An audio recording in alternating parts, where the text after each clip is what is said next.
Hello everyone, আসসালামু আলাইকুম। Welcome back to my channel Babin রান্নাঘরে আপনাদের স্বাগতম। আজকে আমি পেঁপে দিয়ে খুবই মজার দুর্দান্ত একটা রেসিপি নিয়ে এসেছি।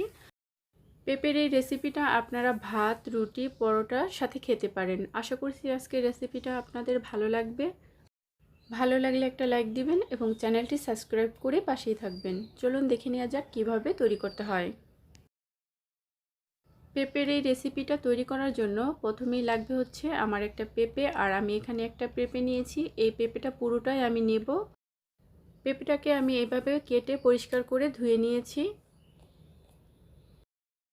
এই রেসিপিটার জন্য আমার আরও লাগবে হাফ কাপ পরিমাণ মুগ ডাল। চুলায় আমি প্যান বসিয়ে তারপর আমি এর মধ্যে দিয়ে দিচ্ছি হাফ কাপ পরিমাণ মুগ ডাল। চুলার হিটটা মিডিয়ামে রেখে মুগ ডালটাকে হালকা একটু ভেজে নিতে হবে। মুগ ডালটা ভাজতে ভাজতে যখন খুব সুন্দর একটা স্মেল বের হবে তখন বুঝে নিতে হবে মুগ ডালটা ভাজা হয়ে গেছে এবং এটাকে চুলা থেকে নামিয়ে নিতে হবে।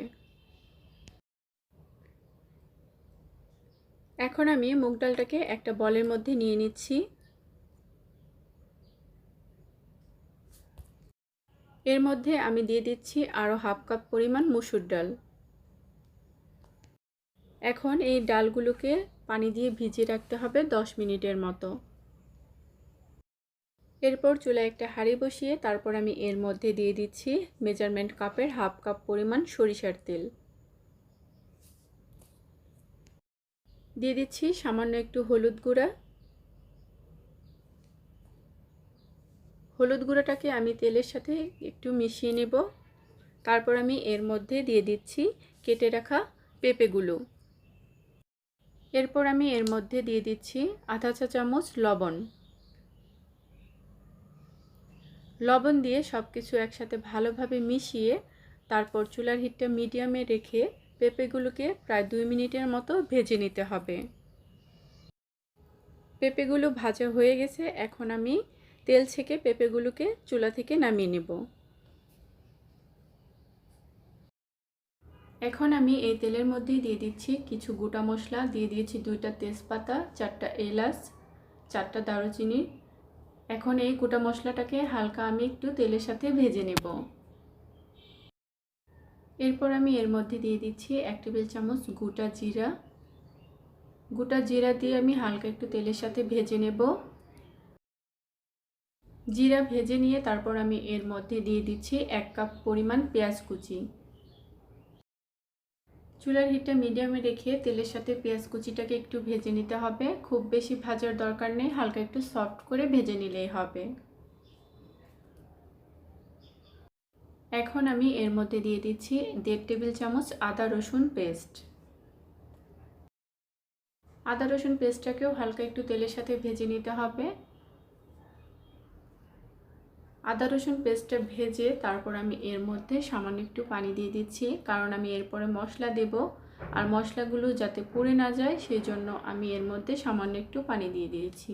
আর আমি এই পানিটা দিয়ে মশলাগুলো কষিয়ে নেব। দিয়ে দিচ্ছি হাফ টেবিল চামচ মরিচ গুঁড়া।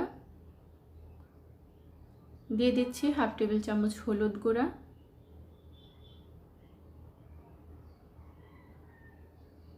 দিয়ে দিচ্ছি হাফ টেবিল চামচ জিরা গুঁড়া। দিয়ে দিচ্ছি হাফ টেবিল চামচ ধনিয়া গুঁড়া। দিয়ে দিচ্ছি স্বাদ মতো লবণ।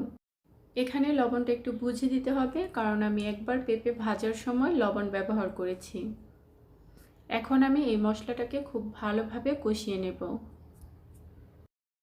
মশলাগুলো কষাতে কষাতে যখন গ্রেভি থেকে এরকম তেল উঠে আসবে তখন আমি এর মধ্যে দিয়ে দিব ভিজিয়ে রাখা সেই ডাল দুটো। আমি খুব ভালোভাবে পরিষ্কার করে ধুয়ে তারপর আমি এর মধ্যে দিয়ে দিচ্ছি। এখন ডালগুলো মশলার মধ্যে খুব ভালো করে মিশিয়ে তারপর চুলার হিটটা মিডিয়াম টু লো এর মাঝামাঝি রেখে একটা ঢাকনা দিয়ে ঢেকে দেব 5 মিনিটের জন্য। ফিরে আসছি 5 মিনিট পর। 5 মিনিট ঢেকে রান্না করার জন্য ডালগুলো অনেকটাই সিদ্ধ হয়ে এসেছে। এখন আমি একটু নাড়াচাড়া দিয়ে তারপর আমি এর মধ্যে ভেজে রাখা সেই পেঁপেগুলো দিয়ে দিব। পেঁপে দিয়ে ডাল আর পেঁপে একসাথে মিলিয়ে তারপর আমি 3 থেকে 4 মিনিটের মতো চুলার হিটটা মিডিয়ামে রেখে আবারও একটু কষিয়ে নেব। বেশ কিছুক্ষণ কষানোর পর তারপর আমি এর মধ্যে দিয়ে দিচ্ছি 2 কাপ পরিমাণ পানি। পানি দিয়ে একটু নাড়াচাড়া দিয়ে তারপর আমি একটা ঢাকনা দিয়ে ঢেকে দেব 7 থেকে 8 মিনিটের জন্য। ঢাকনা দিয়ে ঢেকে দেওয়ার আগে আমি এর মধ্যে দিয়ে দিচ্ছি কিছু কাঁচামরিচের ফালি।